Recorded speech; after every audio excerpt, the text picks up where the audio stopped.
আমি আনন্দ অধিকারী। প্রতি বছরের ন্যায় এবছর আমি মহালয়াতে এসেছি। তো দেখতেই পাচ্ছ মহালয়ার সেট। আজ আমি যে লুকে আছি দেবী মহাগৌরী, শিবের প্রতি বিমুখ হয়ে আজ আমি দেবী মহাগৌরী রূপ নিয়েছি।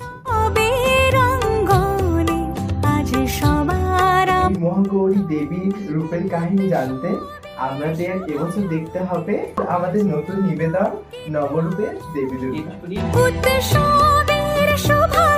যদি আমাদের মহালয়া দেখতে হয় ও আমাকে দেখতে হয়, চোখ রাখুন বংস্টার SRGA-তে।